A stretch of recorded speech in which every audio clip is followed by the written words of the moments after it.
Model evaluation tells us how our model performs in the real world. In the previous module, we talked about in-sample evaluation. In-sample evaluation tells us how well our model fits the data already given to train it.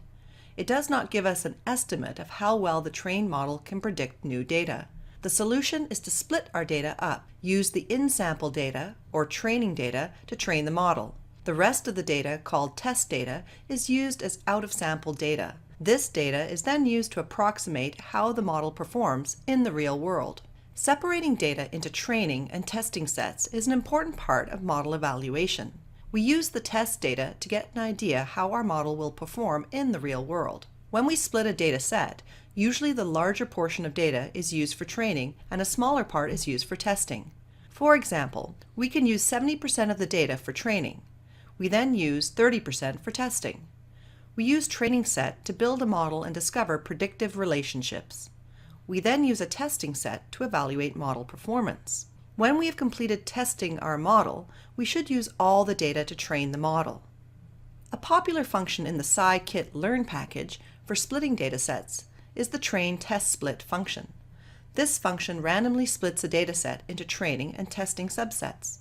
From the example code snippet, this method is imported from sklearn.cross-validation. The input parameters y_data is the target variable. In the car appraisal example, it would be the price. And x_data, the list of predictor variables. In this case, it would be all the other variables in the car data set that we are using to try to predict the price. The output is an array, x_train and y_train, the subsets for training, x_test and y_test, the subsets for testing. In this case, the test size is a percentage of the data for the testing set. Here it is 30%. The random state is a random seed for random data set splitting. Generalization error is a measure of how well our data does at predicting previously unseen data. The error we obtain using our testing data is an approximation of this error. This figure shows the distribution of the actual values in red compared to the predicted values from a linear regression in blue. We see the distributions are somewhat similar. If we generate the same plot using the test data, we see the distributions are relatively different. The difference is due to a generalization error and represents what we see in the real world. Using a lot of data for training gives us an accurate means of determining how well our model will perform in the real world. But the precision of the performance will be low. Let's clarify this with an example. The center of this bullseye represents the correct generalization error. Let's say we take a random sample of the data using 90% of the data for training and 10% for testing. The first time we experiment, we get a good estimate of the training data. If we experiment again, training the model with a different combination of samples, we also get a good result. But the results will be different relative to the first time we run the experiment. Repeating the experiment again with a different combination of training and testing samples, the results are relatively close to the generalization error, but distinct from each other. Repeating the process, we get good approximation of the generalization error, but the precision is poor, i.e., all the results are extremely different from one another. If we use fewer data points to train the model and more to test the model, the accuracy of the generalization performance will be less, but the model will have good precision. The figure above demonstrates this. All our error estimates are relatively close together, but they are further away from the true generalization performance. To overcome this problem, we use cross-validation. One of the most common out-of-sample evaluation metrics is cross-validation. In this method, the data set is split into k-equal groups. Each group is referred to as a fold. For example, 4 folds. Some of the folds can be used as a training set, which we use to train the model, and the remaining parts are used as a test set, which we use to test the model. For example, we can use 3 folds for training, then use 1 fold for testing. This is repeated until each partition is used for both training and testing.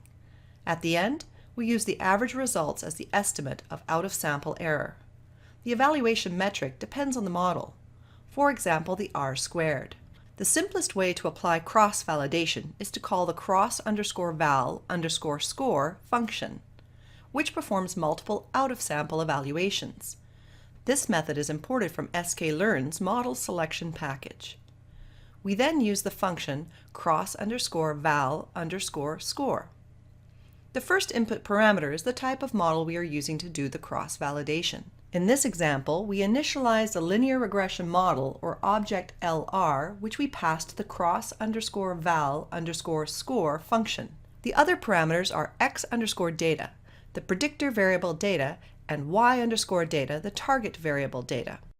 We can manage the number of partitions with the CV parameter.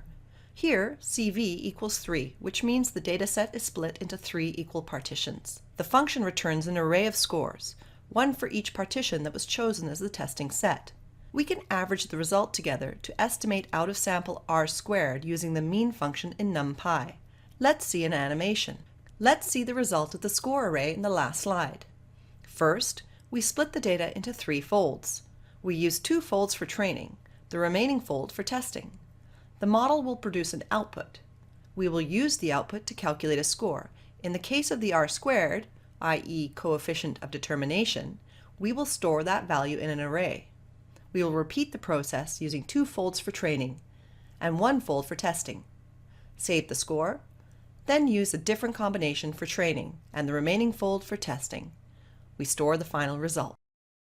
The cross-val_score function returns a score value to tell us the cross-validation result. What if we want a little more information? What if we want to know the actual predicted values supplied by our model before the r² values are calculated? To do this, we use the cross_val_predict function. The input parameters are exactly the same as the cross-val_score function, but the output is a prediction. Let's illustrate the process. First, we split the data into 3 folds. We use 2 folds for training, the remaining fold for testing. The model will produce an output, and we will store it in an array. We will repeat the process using 2 folds for training, 1 for testing. The model produces an output again. Finally, we use the last 2 folds for training. Then we use the testing data. This final testing fold produces an output. These predictions are stored in an array.